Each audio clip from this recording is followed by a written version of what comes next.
Barcelona remain unbeaten going into the second international break of the season but had to settle for their third draw in 9 La Liga games and are now 3 points off the top thanks to a wild 2-2 draw away to Granada at the Nuevo Los Carmens on Sunday night.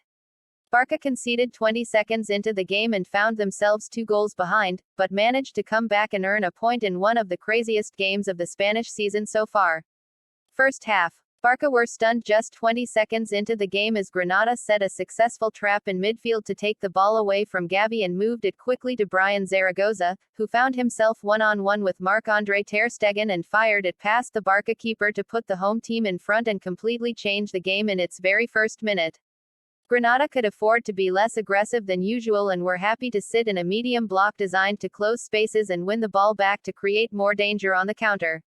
Barca had to be patient and move the ball with precision to find spaces and create chances, and the Blaugrana parked themselves inside the Granada half looking for opportunities and hoping to find a quick equalizer. The response from Barca was positive with quality attacking football and aggressive pressing without the ball, and the Catalans created plenty of danger and could have easily scored on multiple attempts by Ferran Torres, João Felix, Lamine Yamal and Gavi.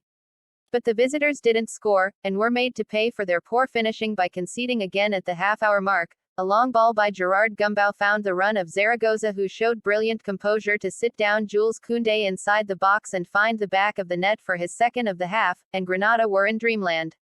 To make matters worse for Barca, they suffered yet another key injury. On a play that was already over due to an offside that was called late thanks to VAR's stupid guidelines, Gavi accidentally collided with Jules Koundé and hit the Frenchman's knee, forcing the centre-back to be replaced by Ronald Araujo just before halftime. Things really felt hopeless on the Barca side as we headed into the break, but in stoppage time of the first half came an injection of positivity. A deflected shot by João Felix inside the box fell perfectly into the path of Lamine Yamal, who scored his first Barca goal, made history as La Liga's youngest goalscorer, and brought the Catalans back to the game. The halftime whistle came to end a wild opening period, with Granada in front thanks to 2 goals from their only 2 shots, while Barca were playing well and had some hope for a second-half comeback. Second half. Barca owned the ball to start the second half and constantly found themselves in very dangerous positions, but their poor decision-making in the final third ruined several promising attacks. Granada could no longer offer the same threat on the counter that we saw in the first half, and the home team had very few moments of spark up front but did come close to scoring on a couple of set pieces.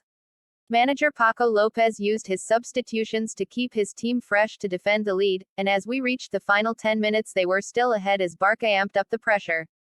The Blaugrana kept pushing, however, and finally found a way through. A perfect low cross from Alejandro Balda found the run of Sergi Roberto inside the 6-yard box, and the captain completed the comeback and gave Barca a chance to win it.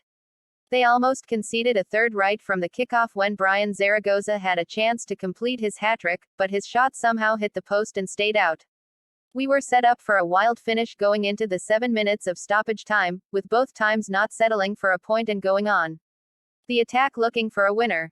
Barca thought they had got it in the 93rd minutes with a header by João Felix, but the goal was disallowed for an offside by Ferran Torres in the build-up. Oriol Romeu almost won it seconds later with a shot from distance that went just wide, but that ended up being Barca's last chance as the final whistle came to give each team a point on the night. This was nuts and went right to the wire, and both sides had a real chance to win it and would have deserved it in the end. A draw feels fair, and Granada deserve a ton of credit for not just parking the bus and taking the fight to Barca. This promised to be intense and entertaining, and it delivered, and then some. Barca played well again and created enough to win it, but the finishing and poor decision-making cost them. At least we're still unbeaten, and if there are no more injuries in the international break, this team should be in good shape to get back to winning ways when Barca football returns in 2 weeks.